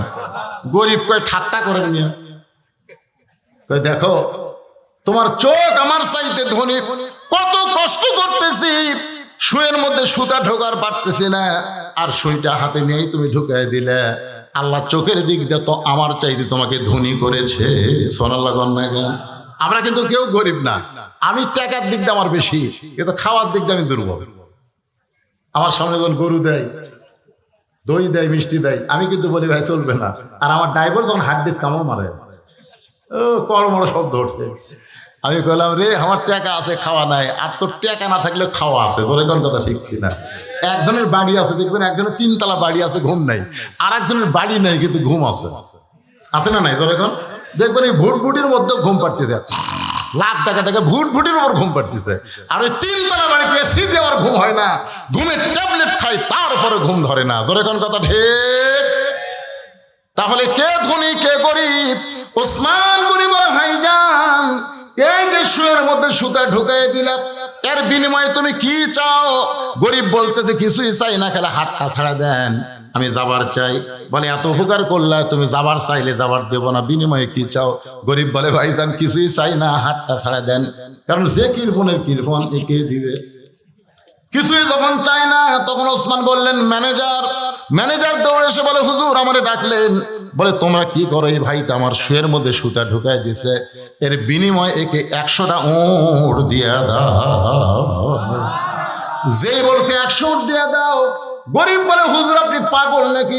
সামান্য শুয়ের মধ্যে সুতা ঢুকাইলাম, এর বিনিময়ে আপনি 100 উট দিবেন? ওসমান করে বলে ম্যানেজার আমার ভাইকে 200 উট দিয়ে দাও। গরিব বলে হুজুর আপনি কি বলেন? সামান্য শুয়ের মধ্যে সুতা ঢুকাইলাম, এর বিনিময়ে 200 উট দিবেন? ওসমান বলে ম্যানেজার ওই ফার্মের মধ্যে কত উট আছে? বলে 2000-এর বেশি। বলে সব উট আমার ভাইকে দিয়ে দাও। গরিব জোর হাত করে বলে হুজুর আর বাড়াবেন না, আর বাড়াবেন না, সামান্য শুয়ের মধ্যে সুতা ঢুকাইনি যদি 2000 উট দেন তাহলে পরপর আমি 3 বার কি দেখলাম? বলে কি দেখছো তুমি? বলে প্রথম দেখলাম আলো বেশি হয়েছে বলে আলো কমাইলে, দেখলাম বালুস পাড়ে তুলা পড়ে গেছে, সেই তুলা কোলের মধ্যে ঢুকালেন। তারপরে দেখলাম পাঞ্জাবি নিজেই সেলাই করবেন, এত সম্পদ আল্লাহ দিছে, তারপরও একটা সেলাই করা পাঞ্জাবি পরবেন। এত সম্পদ আল্লাহ আপনাকে দিয়েছে, তারপরও আলো আপনি কমান। এত সম্পদ দেওয়ার পরে সামান্য তুলা বের হতে সেই তুলা বালিশের খোলের মধ্যে ঢুকান। ওসমান কান্দের বলে, ভাইজান তুমি 3 বার যে 3টা জিনিস দেখেছো, এই 3টার নাম হলো দুনিয়া, আর তোমার যেইটা দিলাম এইটার নাম হলো আখেরা। এই দুনিয়ার আলোর দরকার ওসমানের নাই, এই দুনিয়ার বালিশের দরকার ওসমানের নাই, এই দুনিয়ার ভালো পাঞ্জাবির দরকার ওসমানের নাই। ওসমান হলো আখেরাতের কান্দাল। লিল্লাহি তাকবীর। সেই মানুষটা যদি অর্থমন্ত্রী হয় তাহলে বলেন তো দ্রব্য মূল্যের দাম বাড়বে? কতক্ষণ দাম বাড়বি? আজকে সকালবেলা এক জিনিস কিনেন, বিকালবেলা দেখবেন আর একটা দাম। তার মানে বোঝা গেল অর্থমন্ত্রী জনগণের জন্য কোনো অর্থ খরচ করে না, অর্থ হয়তো অন্য কোনো জায়গায় পাচার হয়ে যায়। জোরে কোন কথা ঠিক না ভাইরে? যেখানে হক কথা একটু বলার দরকার। আমাদের বাংলাদেশে তো অর্থ নাই, জোরে কোন অর্থ নাই। একজন নেতা কিন্তু বলেছিল যে এক সময় বাংলাদেশ দুর্ভিক্ষ হবে। দুর্ভিক্ষ বাংলাদেশে হবে না, যে এই দেশের উপর দিয়ে পাখি উড়ে গেলে পায়খানা করলে 7 দিন পর একটা করে গাছ হয়। যে দেশে এখানে ধান পুঁতে থুয়ালি ধান হয়, তোর কোনো কথা ঠিক কিনা? সেই দেশে দুর্ভিক্ষ হবে? আমাদের দেশে দুর্ভিক্ষ হবে না।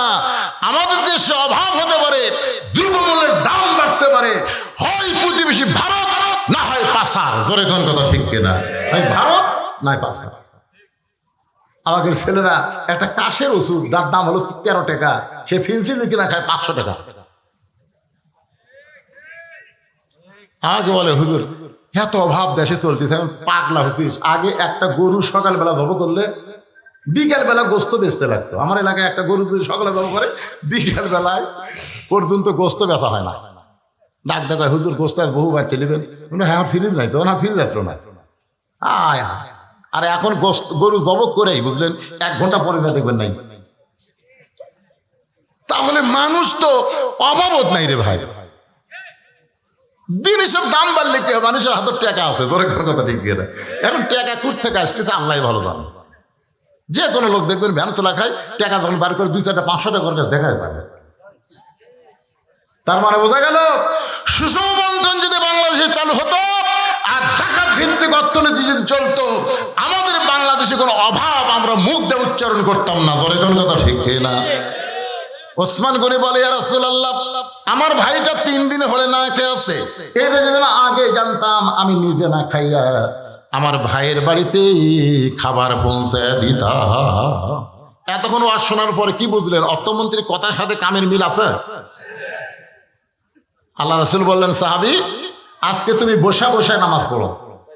আজকে তুমি বসা বসায় নামাজ পড়ো। নামাজ শেষ হলে তুমি ওসমানের কাছে যাবে। ভাই এই কথার একটু গুরুত্ব দিয়ে শোনেন। নামাজ শেষ হলে তুমি ওসমানের কাছে যাবে। ওসমান এমন দেওয়া দিবে তোমার আর না খেয়ে থাকা লাগবে না। 3 দিন হলে না খাওয়ার কারণে দুর্বল হয়ে গেছে, উঠতে পারতেছে না। কোনো মতে ওসমানের কাছে যাবে, ওসমান এমন দেওয়া দিবে তোমার আর না খেয়ে থাকা লাগবে না। আপনারা বলেন তো, রাসূল কি অন্যায় কিছু কইছে? ওই সাহাবী ফুপায়ে ফুপায়ে কাঁদতেছে। আল্লাহ নবী বললেন, নামাজ শেষ করে ওসমানের কাছে যাবা। এই কথা শুনে শুনে তুমি জোরে কান্দো কেন? সাহেব বলে, রাসূলুল্লাহ এখন পর্যন্ত আমার ঈমান বলতেছে ইয়্যাকা না'বুদু ওয়া ইয়্যাকা নাস্তাইন। আমি আল্লাহর ইবাদত করে আল্লাহর কাছে সাহায্য চাই। ও আল্লাহর নবী, আমি না খেয়ে থাকাকে ধৈর্য মনে করে আল্লাহর কাছে পাবো, এই বিশ্বাস যখন আমার কলিজার মধ্যে আছে, যতদিন বিশ্বাস থাকবে কলিজায়, আমি না খেয়ে খেয়ে মারা যাব, কিন্তু আমার আল্লাহকে বাদ দিয়া আমি ওসমানের কাছে যাব না। আপনারা বুঝবার পারলেন না? বুঝবার পারলে সুবহানাল্লাহ সবার মধ্যে বাড়াতো। কি বলছে কোন? কয়দিন হল না খেয়ে আছে? আরো 10 দিন যদি না খেয়ে থাকি, আমার ধৈর্য ফুরাইনি। এখন আমার অন্তরে ধৈর্য আছে। চাইতেই যদি হয়, পাইতেই যদি হয়, ইয়্যাকা না'বুদু ওয়া ইয়্যাকা নাস্তাইন, আমি যার ইবাদত করি তার কাছেই চাই, সে আল্লাহ দিবার পারে। এই বিশ্বাস যতক্ষণ আমার থাকবে, ততক্ষণ আল্লাহ বাদ দিয়ে আমি ওসমানের কাছে যাব না। সঙ্গে সঙ্গে নবী বললেন, আজকে আসরের নামাজ দেরিতে হবে। কি হবে? এই বলে আল্লাহর নবী ওই দুর্বল সাহাবীর দিকে যখন পা বাড়ালেন, মেহরাব থেকে দুর্বল সাহাবীর দিকে নবী যখন পা বাড়ালেন, এমন সময় হযরত ওমর আল্লাহর নবীর সামনে বসে বললেন, ইয়া রাসূলুল্লাহ, আপনার জুতার পরশে আল্লাহর আরো ধন্য হয়। হুজুর, আপনার জুতার পরশে আল্লাহর আরো ধন্য হয়। আপনি দুর্বল সাহাবীর কাছে যাবেন কেন? আপনি হুকুম দেন, পরে চ্যাং দোলা করে আপনার কাছে নিয়ে আসতেছি। সাল্লাল্লাহু আলাইহি ওয়াসাল্লাম। মানে নবী যাবে কেন? নবী কেন যাবে? আপনি কেন হুকুম দেন? হুজুর, আমরা কি কারণে আছি? অর্থাৎ ধর্ম উঠবেন না পারে, হাঁটবেন না পারে, কলত করে নিয়ে আপনার সামনে দিবেন, আপনি যাবেন কেন? আল্লাহ রাসূল বলেন, ওমর, শুধু দুর্বল সাহাবী দেখতেছো, ওর ঈমান কি এইটা তুমি দেখো না। রাসূল এরকম আলোচনা করতেছে, পিছন দিকে এক সাহাবী দাঁড়িয়ে আছে পিছনে। আল্লাহ রাসূল বলেন, বসো। সাহাবী বসে না। রাসূল বললেন, বসো। সাহাবী বলে, হুজুর, আপনি বসতে বললো আমি বসতে পারতেছি না, কারণ আমি একজন রাখাল। যখন বেলাল আযান দেয় সব কাজ কাম বাদ দেয়, নামাজ পড়তে দৌড় দিই। আসা দেখি মসজিদ ভরে গেছে। আমি তখন বারান্দাত দাঁড়িয়ে আপনার পিছনে নামাজ পড়ি। নামাজ পড়ার পর আপনি যখন আলোচনা করেন, দূরে বসে আপনার আলোচনা শোনা যায়, কিন্তু আপনার শোনার মুখটা আমি দেখতে পাই না। এই জন্য দাঁড়িয়ে দাঁড়িয়ে আমি আপনার চেহারা দেখে শান্তি পাই। হুজুর, আমাকে বসতে বলেন না। সঙ্গে সঙ্গে আল্লাহ রাসূল বললেন, সাহাবীরা রে, তোমরা মাঝখানে রাস্তা করে দাও, মাঝখানে তোমরা রাস্তা করে দাও। সমস্ত সাহাবীরা যখন মাঝখানে রাস্তা করে দিল, এমন সময় নবী উঠে গিয়া ওই রাখাল সাহাবীর সঙ্গে দেখা করলো। জোরে কোন সুবহানাল্লাহ। নবী তাকে তার কাছে ডাকে নাই, বরং নবী তার কাছে গেল। ইমাম মালিক রহমতুল্লাহ আলাইহি বলেন, পৃথিবীর যেখানেই তোমরা থাকো না কেন, নবীর মহব্বত যদি কলিজার মধ্যে নিয়ে নবীর সুন্নত আদর্শ পালন করে নবীর প্রতি বেশি বেশি দরুদ পড়ো, তুই মদিনায় যাবার না পারলে কি হবে? মদিনার নবীকে আল্লাহ তোমার ভাঙ্গা বাড়িতে পাঠায়া দিবে। বিশ্বাস করেন না আপনারা? বিশ্বাস করেন না? 11 সালে যখন হজ করতে যাই প্রথম, তখন এক ভ্যান আলা, তখন কিন্তু এই অটো ভ্যান ছিল না। এখন যে খালি টার্নালি ভ্যান চলে, এর কে তা মশান আছে ভাই। এই আপনাকে রাস্তা দিয়ে যখন আসি, এ অটোওয়ালা মনে হয় গাড়ির সাথে বেঁধে দিবি, ওই নামাবি না। আমি বহু জায়গায় বলি, এদের ব্রেক কিন্তু দুর্বল। যখনই অটো তুটবেন বলবে জোরে চলাবি না। ওরা মানে পাও দিয়ে মারতেছিল তো, সেটা এখন টানলি যায়, ওরকে কি মশান, মানে পাইলট হয়ে গেছে। অটো ভ্যান চলায় মনে হয় সাইজ পাইলটের মতন। তো তখনকার এই অটো আসলো, তাই পাও মারা লাগতো। আমার কয়, হুজুর, আপনি যখন মদিনাত যাবেন আমার সালামটা রাসূলকে দিবেন। আমি ভ্যানালার হাত ধরে বললাম, ভাই, আমি তোমার সালাম দিবার পারবো না, কারণ আমি জীবনে যাইনি, আমার সালাম ঠিক মতো পুষবে কিনা। আমি আমার ডালে টেনশন করতেছি, তোমারটা কেমনে দেবো? ভ্যানালা রাগ করে বললো, হুজুর, এইটা যদি চেয়ারম্যান বলতো, কোনো ধনী লোক বলতো, তাহলে আপনি এরকম মুখের উপর জবাব দিতেন। ঠিক আছে হুজুর, যান। আমি তখন ভ্যানালার হাত ধরে বললাম, ভাই, তুমি জীবনে মদিনা যাওয়ার পারবে কি পারবে না সেটা আল্লাহ ভালো জানে, কিন্তু মদিনার মানুষটা যদি তোমার কাছে আসে। ভ্যানালা বলে, হুজুর, আমি মদিনা যাওয়ার পারবো না, মদিনার মানুষটা আমার কাছে কেমনে আসবে? আমি বললাম, ভাইজান, 5 ওয়াক্ত নামাজ জামাতে আদায় করবা, 5 ওয়াক্ত নামাজ জামাতে আদায় করো। আর ঈশার নামাজ পড়ার পরে তুমি যখন বিছনায় যাবা, পেশাব পায়খানা করো, যা করো, করার পরে তুমি ওযু করবা। পবিত্র অবস্থায় এখানে ঘুমানো হবে না, ওযু করা লাগবে। ওযু করার পরে আমি একটা দরুদ শিখাই দিলাম, জাযাকাল্লাহু আন্না মুহাম্মদ, জাযাকাল্লাহু আন্না মুহাম্মদ। 41 বার তুমি পড়বা। আর একটা দরুদ পড়বা, আল্লাহুম্মা সাল্লি আলা মুহাম্মাদিন ওয়াসিলাতি ইলাইকা। এই দরুদটা পড়ে আয়াতুল কুরসি পড়ে তোমার বুকে ফোঁক দিয়া তুমি ঘুমাইবা। আমার বিশ্বাস অল্প দিনের মধ্যে নবীর সঙ্গে তোমার দেখা হবে। বিশ্বাস করেন, আমি তো ওরে নবী দেখার পদ্ধতি বলে দিলাম। আমি কিন্তু নবীরে দেখতে পাইনি, আমি নবীরে দেখতে পাইনি, কিন্তু ওরে বলে দিলাম। ও আমার কথাটা এমন বিশ্বাস করলো, আমল করতেছে। আমি তো হজ করবার গেলাম, হজ করে যখন বাড়িতে আসলাম, বাড়িতে আসার পরে আমার 5 মিল বাজার একটা অফিস ছিল, অফিসের মধ্যে গিয়ে বসেছি, দেখি ওই লোকটা 1 কেজি মিষ্টি নিয়ে আমার সামনে হাজির। আমি বললাম, ভাইজান, আমি আজ 3-4 দিন আগে হজ করে আসলাম, তোমার বাড়িতে গেলে তোমাকে জমজমের পানি খিলাতাম, তোমাকে খুরমা খেজুর দিতাম, না পারলে একটা জায়নামাজ তসবিহ দিতাম। তোমার বাড়িতে না যায় তুমি আমার অফিসে আইছো কেন? বলে হুজুর বাড়িতে গেলে আপনি মনে করবেন আমি একজন লোভী। গরিব মানুষ অভাবী হতে পারে, কিন্তু তাদের আত্মবোধ আছে, জোরে কোন ঠিক কিনা?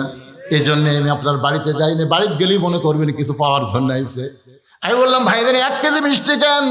বলে মিষ্টি আনার কারণ হলো হুজুর আপনি একটু ওঠেন। আমি যেই মাত্র উঠলাম আমাকে বুকের মধ্যে নিয়ে বলে হুজুর গো, এ পর্যন্ত আপনি হজে যাওয়ার পর এ পর্যন্ত 3বার আমি নবীর সঙ্গে দেখা হয়েছে। আমি লোকটাকে বুকের মধ্যে নিয়ে বললাম ভাই রে, আমার টাকা থাকার কারণে আমি মদিনায় গেছি, নবীর রওজায় সালাম দিছি, আমার সালাম নবী উত্তর দিল কেন আমি শুনতে পাই নাই। আর নবীর মহব্বতের আমল করার, দরুদের আমল করার কারণে নবীর সঙ্গে 3বার তোমার দেখা হয়েছে। নবী যদি রাখালের কাছে যাইতে পারে, ইমাম মালিক বলেন নবীর সুন্নত আদর্শ আমল করো, নবীর দাড়িটা তোমার চেহারার মধ্যে রেখে দাও। যুবকেরা শোনো, নবীর সুন্নতের মধ্যে যত সুন্নত আছে সবচেয়ে দামি সুন্নত হলো দাড়ি রাখা। জোরে কোন কি রাখা? কথা কন না। একজন মেয়ে আমাকে বলছে যে হুজুর আমার স্বামী তো খুবই সুন্দর, আমি যখন বাইরে যাই রাস্তার মেয়েরা খেলে আমার স্বামীর দিকে টক লাগে তাকা থাকে। হুজুর আমার স্বামীর দিকে অন্য মেয়েরা দেখবে, আমার ভালো লাগে না। তো এমন কোনো দোয়া আছে যেটা আমল করলে মেয়েরা আমার স্বামীর দিকে তাকাবে না? আমি তখন বললাম মা তোমার স্বামীকে চাচা বানাও। যেই চাচার কথা কইছি বুঝবার পারে হুজুর আপনি একটা আলেম মানুষে স্বামীর চাচার কথা বল। আরে পাগলি, তোমাকে চাচা কবার করছি, তোমাকে চাচা বানাবার করছি। আমি নিয়ম শিখে দিলাম, ওই নিয়মে স্বামীকে পাও ধরে হোক হাত ধরে হোক দাড়ি রাখাইছে। এখন দাড়ি 4 আঙ্গুল লম্বা হয়ে গেছে। ও এখন স্বামী নিয়ে যখন রাস্তায় যায় একটা মেয়ে মানুষ ওর স্বামীর দিকে তাকায় না। 2-1জন বলে চাচা কেমন আছেন, তখন মেয়ে কয় আলহামদুলিল্লাহ। মেয়েরা যদি আমার স্বামী চাচা কয় তাহলে আর শয়তান ওয়াসওয়াসা দিবার পারবি না। ধরে কথা কন না। আমার মায়েরা যারা পর্দার অন্তর আছেন, যদি পর নারী থেকে আপনার স্বামীকে বাঁচাবার চান তাহলে স্বামীকে চাচা বানান। ধরে কোন কি বানান? অনেক ছেলেরা কয় হুজুর আমি তো দাড়ি রাখবারই চাই, কিন্তু আমার বউ কে রে বউ পর্দার মধ্যে থাকে খালি খিলখিল করে হাসতেছে। হুজুর তো অরিজিনালি কথা কইছে। আমি মা বোনদের বলবো আমার সর্বনাশ করেন না। নবীর সুন্নত দাড়ি যখন মুখে থাকবে ওই লোকটা কোনো মেয়ের দিকে তাকাবারও পারবে না। যখনই তাকাবার যাবে তখন তার ইমান বলবে তোর মুখে দাড়ি আছে, তুই নিজের বউরে দেখ, পরের বউরে দেখিস না। জোরে করার কথা ঠিক কিনা? নবীর সুন্নত টুপি মাথায় দিবেন। অনেকে হয়তো বলবেন হুজুর আমার নয় টুপি নাই দাড়ি নাই তাই বলে কি আমি নবীকে ভালোবাসি না? এটা মিথ্যা কথা। যার মুখে দাড়ি নাই মাথার টুপি নাই নবীরে ভালোবাসে, এটা সম্পূর্ণ ভুয়া, এটা কিন্তু মিথ্যা কথা। আপনারা বলেন যে লোকটার মুখের দাড়ি নাই মাথার টুপি নাই ওই নবীকে ভালোবাসে, এটা বিশ্বাস করা যাবে? 1 বোতলের মধ্যে মধু আছে, উপরে সাদা কাগজে লাল কালি দিয়ে লেবেল দিয়েছে 20, ভিতরে কি বাইরে লেখা আছে কি 20। এখন বলেন তো বাইরের 20 দেখার পরে কেউ মধু মনে করে মুখ ধরবে? ওরে বাবা 20 রে, ওরে বাবা 20 রে। তার মানে কি বাহিরেও যা ভিতরেও তাই, বাহিরেও যা। তোমার লেভেল যদি 20 হয় আর তুমি বলবে আমার মধ্যে মধু আছে, এটা সম্পূর্ণ ভুয়া। আপনার বলেন তো যত দোকান আছে দোকানে সাইনবোর্ড অনুযায়ী ভিতরে মাল আছে না নাই? কথা কন না ভাই, কথা কন না কেন? সাইনবোর্ড দেখে তো আমরা এটা ওষুধের দোকান, এটা তেলের দোকান, এটা কসমেটিকের দোকান। তো আজকে আপনার সাইনবোর্ড কি কয়? সাইনবোর্ড হলো টুপি আর দাড়ি, সাইনবোর্ডই ঠিক নেই। মন খারাপ করছেন? ওরে লাভ নেই। নবীর সুন্নত আমল করবেন। একটু মনোযোগ দাও, ওয়াজের শেষের দিকে চলে গেছে ভাইজান, একটু মনোযোগ দাও শুনবেন। আস্তাইনু বিসসবরি ওয়াসসালাহ ইন্নাল্লাহা মা'আস সাবিরিন। আল্লাহর কাছে যদি আমরা পাবার চাই তাহলে কয়টা জিনিস লাগবে? এই 2টা ধরে কোন কয়টা? একটা হলো ধৈর্য আর একটা হলো নামাজ। আজকে আপনাদের অনেকের ধৈর্য, আমি দেখলাম যখন উঠছি তখন 11:15, এখন বাজতে 12:30। তার মানে বোঝা গেল 1.25 ঘন্টা ধরে আপনার ধৈর্য নিয়ে কথাবার্তা শুনতেছেন। সুবহানাল্লাহ। বাজান গো, আল্লাহ রাসূল বললেন ওমর তুমি শুধু দুর্বল সাহাবী বলতেছো, একটাবার নজর করে দেখো একটা বার নজর করে দেখো আমি কি জন্য নবী মেহরাব থেকে দুর্বল সাহাবীর কাছে যাই, এটা যদি দেখবার চাও তাহলে নজর করো। জোরে কান কি করো, এই জোরে কান কি করো। দুই চোখ দিয়ে দেখা যাবে না, দুই চোখ দিয়ে দেখে আমরা ভুল করতেছি। দুই চোখ দিয়ে দেখা যাবে না, একবার চোখ বন্ধ করেন, চোখ বন্ধ করেন। আচ্ছা আপনাকে বিরক্ত হচ্ছেন? আর কি আদায় আছে? তাহলে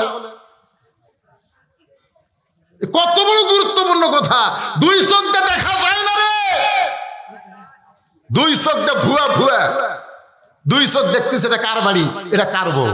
আর চোখ বন্ধ করে দেখেন বাড়ি ঘর দেখা যাবে না, অন্ধকার কবর দেখা যাবে। জোরে তো কথা কন না কেন? হুজুর এটা আমার বাসা, হুজুর এটা আমার বাসা। আমি শুধু বলছি ভাই এ বাড়ি বানাতে কত টাকা লাগছে?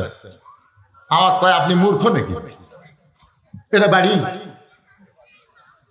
কি বলা লাগবে? বলে এই বাসা বানাতে কত খরচ হতো, তাই কম। আপনি বাসাও বোঝেন না, বাড়িও বোঝেন না। আমি তখন তার সামনে একটা গান গাইলাম, এপারে তোর বসত বাড়ি, ওই পারে তোর বাসা।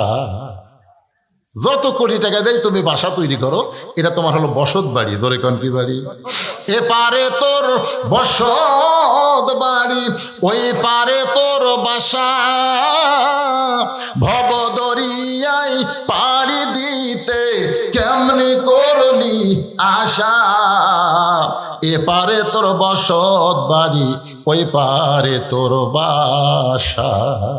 মুসলমানের দুনিয়ার বাড়িটা হলো বসত বাড়ি, আর জান্নাত হলো তার বাসা। জোরে কণ্ঠে আপনারা বলেন তো, যে লোকটা নওগাঁ শহরে বাসা বানাতে, বোঝানোর জন্য বলতেছি, ওই লোকটার একটা বাড়ি আবার এই কি বল রামরাইপুর একটা বাড়ি আছে। মাঝে মধ্যে রামরাইপুর আসে, মাঝে মধ্যে আসে। তো গ্রামের লোকজন বলছে ভাই আসছেন যখন আজকে আবার দেবো না, তখন না না ভাই রে আমার বাসার জ্বালাই ভাই, বাসার জ্বালাই ভাই। আরে মিয়া তোর বসত বাড়ি নেই, এই মিয়া বাড়ির মাঝে মধ্যে আসা যায়, থাকা যায় না। থাকবার গেলে বাসার যাওয়া লাগে। ধরো কথা কন না কেন? নওগাঁ শহরে যারা বাসা বানাচ্ছে তারা এই গ্রামের বাড়িতে এসে থাকবার চায়। তা আমাকে দুনিয়ার বাড়ি হলো বসত বাড়ি রে, আর আমাকে আসল বাড়ি হলো জান্নাত। অথচ আমরা দুনিয়াতে এসে আর যাবার চাই না, মনে করতেছে আইসি আর জানো না রে, শালা খুবই বোকা। আব্দুল আলিম যে গানটা গাইছে, গানটার অর্থ আছে না নাই? তাহলে সবাই একটু গুনগুন করা গাও বাজান। এই যুবকের, এই এখনকার তো ভাইরাল গান বাড়াছে, একটা মানুষ হইয়া তুমি কয়জনকে বিলাও মন। হেরে যুবকেরা শোনোনি? মুখে তোমার ভালোবাসা অন্তরটা কয়লার মতন, এরকম ভাইরাল গান না। এই গানটা হলো সারঞ্জীব গান, সব সময় গানটা চলবে। যদি বুঝতে পারেন তাহলে গানের সাথে সাথে আপনার চোখের মধ্যে পানি চলে আসবে। সবাই গুনগুন করে বলো, এপারে তোর বসত বাড়ি, ওই পারে তোর বাসা।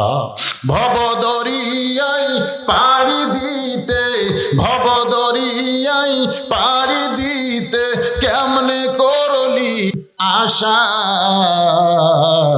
এপারে তোর বসত বাড়ি, ওই পারে তোর বাসা।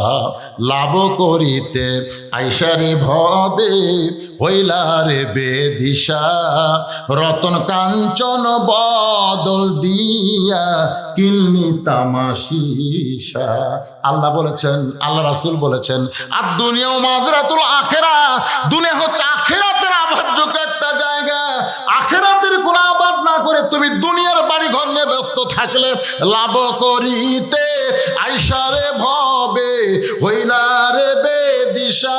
রতন কাঞ্চন সোনার যৌবন বদল দিয়া, সোনার যৌবন বদল দিয়া কিল্লা তামাশিসা। মরণ কালে কানবে তুমি, কিছুই যাবে না। ধরে কোন ঠিক কিনা ভাইজান? একটু মনোযোগ দেন। রাসূল বলে, ওমর, দুই চোখ দিয়ে শুধু দুর্বল সাহাবী দেখতেছো, আমি নবীর যাবার চাইলে তুমি আমাকে যাইতে বাধা দাও, একবার নজর করে দেখো, নজর করে দেখো। আল্লাহ রাসূল বলেছেন, ইত্তাকু ফিরাসাতাল মুমিনিনা ফাইন্নাহু ইয়ানজুরু বিনুরিল্লাহ। মুমিনদের নজরকে, দৃষ্টিকে তোমরা ভয় করো, কারণ তোমরা তোমাদের মতন দেখে না, তারা যা দেখে আল্লাহর নূর দিয়া দেখে। সঙ্গে সঙ্গে ওমর ফারুক দুটো চক্ষু বন্ধ করে দুর্বল সাহাবীর দিকে যেই মাত্র তাকাইছে, এইরকম ওমর ফারুক কাঁপতে কাঁপতে, একটা শক্তিশালী সিংহ কাঁপতে কাঁপতে ঠাস করে মসজিদের মাজার মধ্যে পড়ে যায়। সমস্ত সাহাবীরা বলে, রাসূলুল্লাহ, এটা কি হলো, কি হলো? রাসূল বলে, তোমরা ধৈর্য ধরো, নিজে থেকেই ওমর এক সময় হুঁশ ফিরে পাবে। ওমর যখন ফিরে পায়, ওমর দৌড়ে গিয়া ওই দুর্বল সাহাবীকে বুকের মধ্যে চাইফা নেয়। তোরে কোন সুবহানাল্লাহ। সমস্ত সাহাবী বলে, ওমর ভাই, চোখ বন্ধ করে তুমি কি দেখলা? ওমর কান্দে আর বলে, সাহাবীরা রে, 3 দিন হলে না খেয়ে থাকার পরও আল্লাহর নামাজে এসে তার ইমানটা এমন বাইরে গেছে, আমি দেখতেছি যদি আসমানের সূর্যটা আল্লাহ টান দিয়া ওই দুর্বল সাহাবীর ইমানটা যদি আসমানে লটকায় দেয়, এই সূর্যের চাইতেও বেশি পাওয়ার হবে। আর এই পাওয়ারটা কেবলমাত্র নামাজের মাধ্যমেই বান্দা অর্জন করতে পারে। নামাজ এমন একটা ইবাদত, যে ইবাদত ওয়াসজুদ ওয়াক্তারিব, একমাত্র সেজদা আপনাকে আল্লাহর নৈকট্য হাসিল করতে পারে। যেরকম ঠিক কিনা? আল্লাহ পাক আমাদের সবাইকে তৌফিক দান করুক। সকলে বলেন আল্লাহুম্মা আমিন। যে কয়জন মানুষ বসে আছি ভাই, এই যে ইস্তেখারা নামাজ পড়ে মোনাজাত, আমরাও এখানে মোনাজাত করব। আসমানের বালা, জমিনের বালা থেকে আল্লাহ যেন আমাদের আবাদগুলোকে হেফাজত করে। দোয়া করার দরকার আছে না? কথা কেন আছেন না?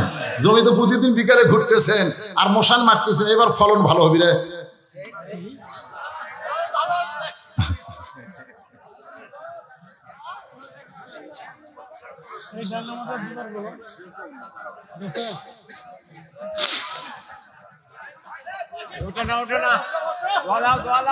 সবাই বসে বসো, দোয়া হবে।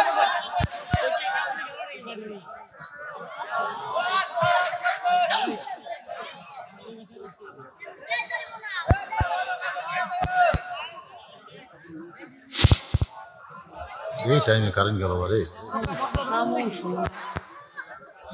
এটা ডাইনামোট, হ্যাঁ।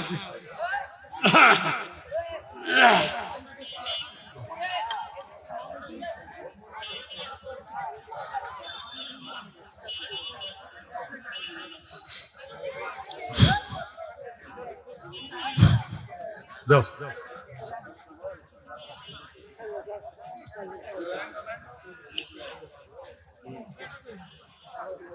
হ্যাঁ,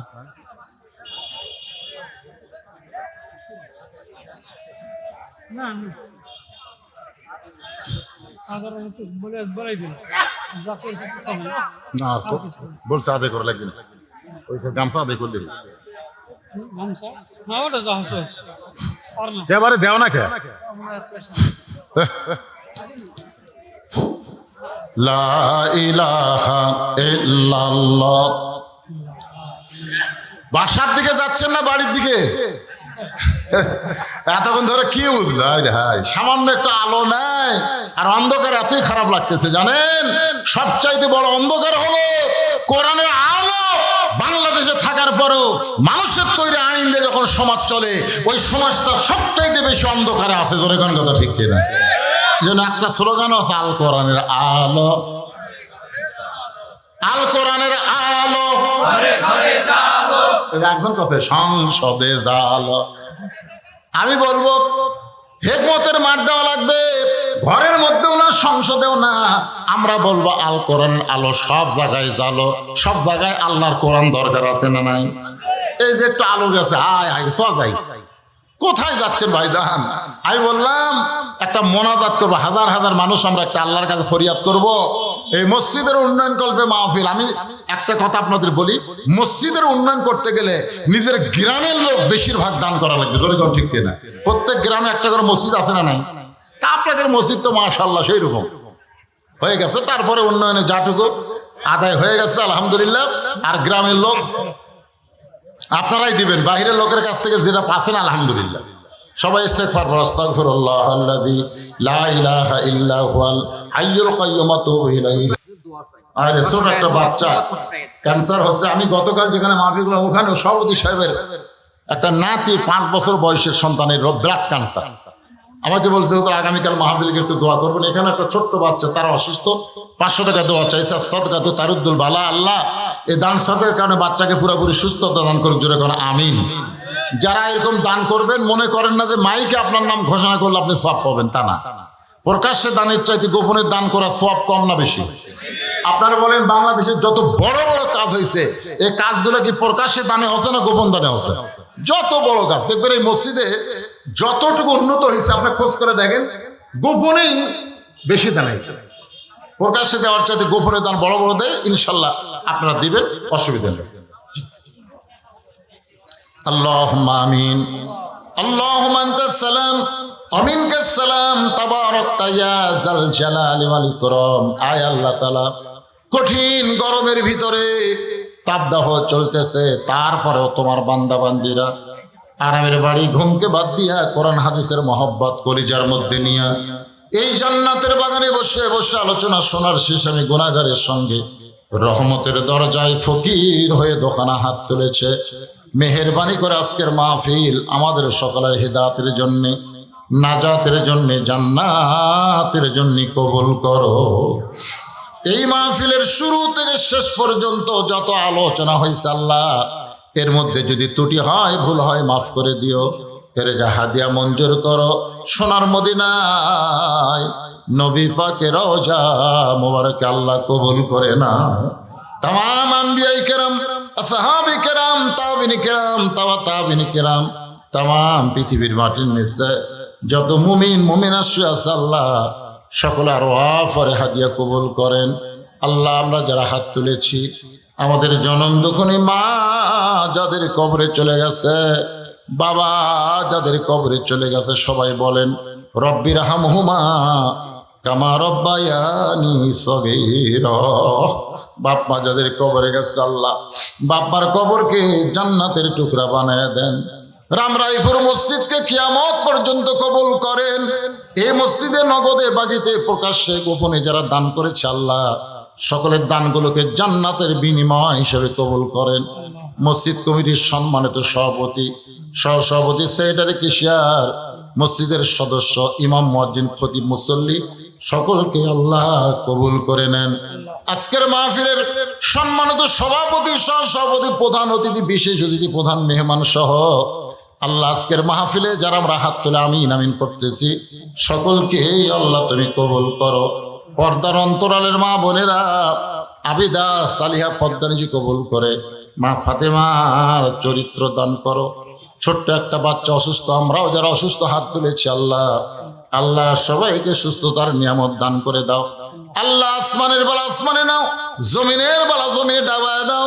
আল্লাহ বদগুলো মাঠে ময়দানে রহমত বরকত দে হেফাজত করো। আল্লাহ রহমতের বৃষ্টি দান করো, রহমতের বৃষ্টি দান করো।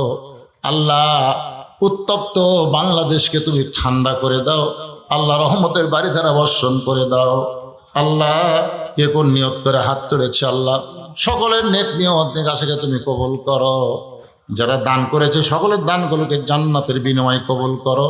আল্লাহ আমাদের সবাইকে 5 ওয়াক্ত নামাজি হওয়ার জন্য তৌফিক দাও। আল্লাহ যে যুবকেরা কষ্ট করে মেহনত করে এত সুন্দর আয়োজন করেছে রামরাইপুরের প্রত্যেকটা যুবককে 5 ওয়াক্ত নামাজ মসজিদে জামাতের সঙ্গে আদায় করার তৌফিক দিয়ে দাও আল্লাহ। সুবহান রাব্বিকা রাব্বিল ইজ্জাতি আম্মা ইয়াসিফুন ওয়া সালামুন আলাল মুরসালিন।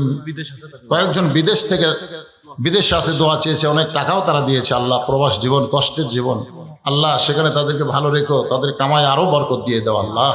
তারা যে নিয়তে দোয়া চেয়েছে আল্লাহ তাদের নেক নিয়ত নেক আশায় কবুল করো। সুবহান রাব্বিকা রাব্বিল ইজ্জাতি আম্মা ইয়াসিফুন ওয়া সালামুন আলাল মুরসালিন। ফিলিস্তিনের মুসলমানের জন্য দোয়া আছে। আমার ভাই বললেন আল্লাহ ফিলিস্তিনের মুসলমান আমরা কি দোয়া করবো আল্লাহ, তোমার ঘরকে রক্ষার জন্যই তারা জীবন দিচ্ছে আল্লাহ। আল্লাহ তাদের জীবন দেওয়াকে শাহাদতের মর্যাদা দান করো, আহতদের সুস্থতা দান করো। তোমার বাইতুল মুকাদ্দাস আল্লাহ মুসলমানদেরকে তুমি দিয়া দাও। তোমার ঘরের শত্রু যারা, তোমার শত্রু যারা, আবুল আহাবের মতন তাদের হস্তকে, তাদের ক্ষমতাকে আল্লাহ তুমি ধ্বংস করে দাও আল্লাহ। সুবহান রাব্বিকা রাব্বিল ইজ্জাতি আম্মা ইয়াসিফুন ওয়া সালামুন আলাল মুরসালিন আলহামদুলিল্লাহি রাব্বিল আলামিন ওয়া জাল আখিরাতি কালিমাতুন ইনদাল মাউতি। সবাই জবান খুলে বলেন লা ইলাহা ইল্লাল্লাহ।